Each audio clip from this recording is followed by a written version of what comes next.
Africa దేశం Ghana అనే ఏరియాలో ఎబో నోవా అనేటువంటి ఒక ఆయన బయలుదేరాడు. ఈ వారంలో ప్రపంచం అంతా పాకిపోయి గలిబిలి చేసి పడేశాడు ఆయన.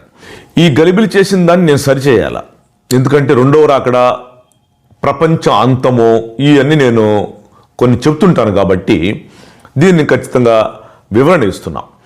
ఎబో నోవా అనేటువంటి ఆయన ఆనాడు మోషే బాప్తిస్మిచ్చి యోహాను చర్మం చొక్కా ఎలా కట్టుకున్నా అట్లా కట్టుకొని కొద్ది రోజుల్లో పెద్ద జలప్రళయం రాబోతుంది, దేవుడు నాకు చూపించాడు, చెప్పాడు, కాబట్టి ఓడను కట్టుకోమన్నాడు అని ఒక 10 భారీ ఓడలను ఆయన తయారు చేయటం జరుగుతుంది. ఒక 10 భారీ ఓడలకి ఆర్డర్ ఇచ్చి తయారు చేయటం మొదలుపెట్టాడు.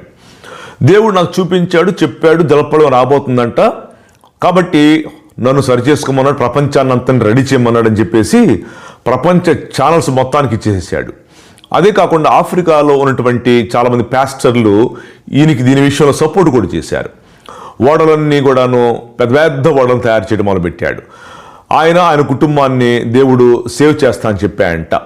దేవుడు ఈ ప్రపంచంలో ఈ 4 సంవత్సరాలు ఈ జలప్రళయాన్ని కంటిన్యూ చేస్తాడు, ప్రపంచమంతా మునిగిపోయింది, నాశనం అయిపోయింది, మెలుగుతూ ఉండని చెప్పేసి ఇది చెప్పేసి ఇలా చెప్పేసరికి వాక్యం తెలియని కొంతమంది, సగం తెలిసి తెలియక అట్లా కొంతమంది ఏదేదో ఊహించేసుకొని బైబిల్ సరిగ్గా చదవకుండా ఈ వీడియోలు ఊరికి పెట్టేస్తుంటారు కదా, యూట్యూబ్లో పెట్టేసేసి అది ఏం జరగబోతుంది అని చెప్పాయంట.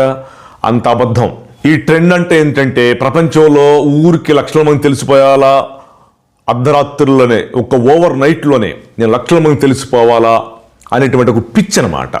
డేవిడ్ మీడ్ అనే మన అమెరికా నుంచి ఒక ఆయన వచ్చాడు. ఆయన ఏమన్నా అంటే రేపొద్దున్నే పెద్ద వర్కౌట్ వచ్చి భూమిని గుద్దుకుపోతుంది, రేపు ప్రపంచం నాశనం అయిపోయింది, కాబట్టి మీరు ఈ వారంలోనే మొత్తం కోడ్లు కోసేసుకొని బ్యాంక్ బ్యాలెన్స్ అని తీసేసుకొని తినేసేసి పడుకొని నిద్రపోయి హ్యాపీగా పేకల్లాగా తినేసేయండి అని చెప్పాడు. రేపొద్దున్నే ఏ ఉల్క వచ్చి భూమిని గుద్దలా. It's a foolish thing. అబద్ధ ప్రవక్తలు ఓవర్ నైట్లోనే ప్రపంచమంతా తెలిసిపోవాలనేటువంటి చేష్టలు చేసేవాళ్ళు ఇలా చేస్తుంటారు. ఇట్లాంటి బ్యాచ్ తెలుగు రాష్ట్రాల్లో కూడా కొంతమంది ఉన్నారండి. వాళ్ళు ఏం చేస్తుంటారంటే వాక్యం తెలియక ఈ మధ్య తెలుగు పాస్టర్స్లో కూడా ఇట్లాంటి దరిద్ర బ్యాచ్ కొంతమంది వచ్చారు. కొంచెం కఠినంగా చెప్పాను, ఏం ఫీల్ అవ్వకండి. వేరే ఎదురు పాస్టర్ గారి మీద అబాండాలు వేయటం, ఆయన చెప్పిన తప్పు అని క్రిటిసైజ్ చేయటం, ఓవర్గా మాట్లాడటం, ప్రతి పాస్టర్ చెప్పింది తప్పు అంటారు వాళ్ళు. వాళ్ళ పేర్లు ఫేస్లు చూపించేసి ఆయన అట్లా ఈయనట్లా ఆయన చెప్పిన తప్పు ఇట్లా చెప్తారే.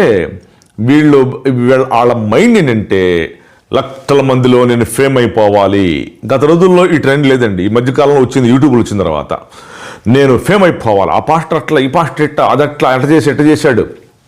మళ్ళీ వీళ్ళు వెళ్ళి ఆ తర్వాత కొన్ని నెలల తర్వాత వీళ్ళు ఎవరి గురించి అది బ్యాడ్ చెప్పారో వాళ్ళు వెళ్ళి కౌగులించుకుంటారండి, సెకండ్లు ఇస్తారండి, నవ్వుతారండి, మనం పిచ్చోళ్ళం మధ్యలో.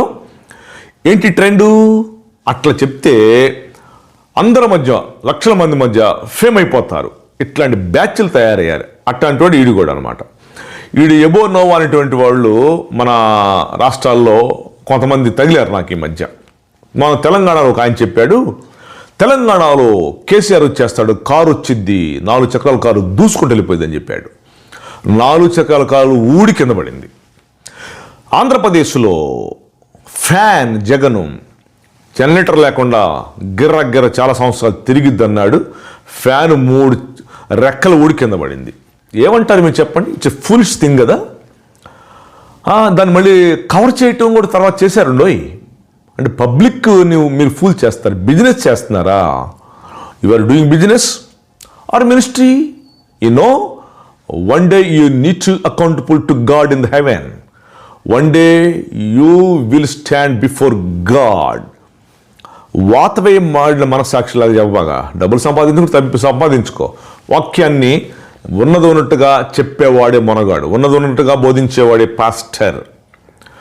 మేము కూడా ప్రేమ గురించి చెప్తాం. నేను భయంకరమైన జోకులు వేస్తాను మెసేజ్లో. అవన్నీ డాక్టర్ బిల్లి గారు మాకు చెప్పాడు. మధ్యలో వేయాల విండోస్ ఆఫ్ ద మెసేజ్ అన్నాడు ఆయన. ఎదురు తలుపు ఉంటుంది, తలుపుతో ఒకటి కిటికీలు కూడా పెట్టుకుంటాం. ఇట్లాంటి చెప్పే మధ్యలో చిన్న చిన్న ఉపమానములు, జోకులు లాంటి విండోస్ ఆఫ్ ద మెసేజ్. కానీ దొంగ ప్రవచనాలు చెప్పి డబ్బులు పోగు చేసుకునే మెసేజ్ కాదు. చాలా విచారం. నేను చాలా బాధతో ఈ మాటలు చెప్పాల్సి వస్తుంది. ఈ ఎబో నోవా అనేటువంటి వాడు కూడా ఆఫ్రికా ఘనాలో ఈ పని చేసి చివరాఖరికి పోలీసులు వచ్చి అరెస్ట్ చేసి ఒక ఫూల్ అయిపోయాడు. ఈయనే కదండి, గతంలో చాలా మంది వచ్చారు, కొన్ని వందల మంది వచ్చి తప్పుడు బోధలు చేశారు, యేసుప్రభు వచ్చేస్తున్నాడని చెప్పారు. వాళ్ళలో ఒక ఇద్దరు ముగ్గురు చెప్తా చూడండి, నేను చాలా వందల మంది ఉన్నారు. 1844లో విలియం మిల్లర్ అనేవాడు వచ్చి 1844లో యేసుప్రభు వచ్చేస్తున్నాడని చెప్పాడు, రాలా ఫూల్ అయిపోయాడు. 1914లో యెహోవా అనేటువంటి అతడు వచ్చి ప్రపంచం ఎండ్ అయిపోతుందని చెప్పాడు, రాలా ఫూల్ అయిపోయాడు. 1982లో పాట్ రాబర్ట్సన్ అనేటువంటి వచ్చి ప్రపంచం ఎండ్ అయిపోతుందని చెప్పాడు, రాలా ఫూల్ అయిపోయాడు. Y2K బగ్ వల్ల అనేటువంటి వాడు 2000 సంవత్సరంలో వచ్చి ఈ కంప్యూటర్ వ్యవస్థ అంతా ఫెయిల్ అయిపోయి ప్రపంచం అంతా స్టక్ అయిపోయి రాకడ వచ్చేసిందని చెప్పాడు, రాలా అటర్ ఫెయిల్డ్. 2012లో మయాన్ అనేటువంటి ప్రాచీనమైన క్యాలెండర్ ఎండ్ అయిపోతుంది, అప్పుడే ప్రపంచం ఎండు. పిచ్చి పిచ్చి మాటలండి ఇవన్నీ కూడా. వీళ్ళందరూ ఒక బేస్ మీద ఆధారపడరు. ఇట్లాంటి వాళ్ళు యూట్యూబ్లో చాలామంది తగిలారు. వాళ్ళు ఎవరికి ఫ్యాన్ అవుతారంటే హీరోయిజానికి, దొంగ మాటలు చెప్పే వాళ్ళకి, దొంగ ప్రవచనాలు చెప్పి వాక్యం చెప్పే ఎవ్వడు వేడు, దురద చెవులు, ఏదో కొత్త కొత్త వాక్యం చెప్పిన వీళ్ళు సొల్లు సోది చెప్పి అక్కడ మాటలు ఇక్కడ మాటలు ప్రపంచం అంతా చెప్పి శృతి చెప్పేటువంటి వాళ్ళకే ఎక్కువ సబ్స్క్రైబర్లు. దురద చెవులు కలవారవుతారు. వాక్యానికి విలువకుండా కల్పనా కథలే ఎక్కువ వింటారు. అట్లాంటి దినాల్లో మనం ఉన్నాం. End days. వాక్యం అక్కర్లే వీళ్ళకి, కల్పనా కథల వైపు త్రిప్పు బోధకులు వస్తారని చెప్పారు. సో రాకడ అనేటువంటిది ఈ ఎబో నోవా అనేటువంటి వాడు చెప్పడం కాదు, బైబిల్ చెప్పాలా. నేను చాలా మెసేజ్లు రెండో రాకడ గురించి కూడా చెప్పా. ఫస్ట్ నేను సంఘాన్ని బలపరిచే చెప్తా, రెండో రాకడ కూడా చెప్తా. ఇప్పుడు రెండవ రాకడ మత్తయి సువార్త 24వ అధ్యాయంలో చెప్పిన ప్రవచనాలన్నీ జరుగుతున్నాయి. ఆ రిఫరెన్సుల యొక్క ఆ అర్థాలు జరుగుతున్నాయి, వాటి నెరవేర్పులు జరుగుతున్నాయి, జరగాల 1 by 1 జరుగుతున్నాయి. ఘోరాలు, ప్రకృతి విపత్తులు, మత్తయి 24లో ప్రకటనలు చెప్పిన రెండవ రాకడ సూచనలు, ఇవన్నీ జరగాలి. కానీ జలప్రళయముతో మళ్ళీ ఈ ప్రపంచాన్ని నాశనం చేయనని చెప్పేసి ఆదికాండం 9వ అధ్యాయం 12-13 వచనాల్లో చెప్పాడు లేదా దేవుడు? మేఘములో నా ధనుస్సు ఉంచుదును, జలప్రళయముతో ఇక లయము చేయనని చెప్పాడు కదా.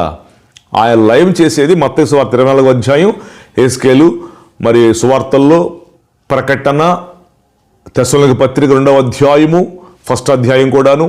వీటన్నిటిలో రాకడ యొక్క సూచనలు ఉన్నాయి. అవి నేర్చుకోవాలి. కానీ ఈ ప్రవచన ఫెయిల్డ్, ఘన ప్రవచనం, ఈ పడవ ప్రవచనం ఫెయిల్ నమ్మొద్దు. ఇట్లాంటి వచ్చినా నమ్మొద్దు, ఎవడొచ్చినా నమ్మొద్దు. వాక్యం బేస్తో మీరు నమ్మాలని క్లియర్ కట్గా చెప్పా. ప్రభు మిమ్మల్ని రాకడకు సిద్ధపరచునుగాక. ఆమేన్.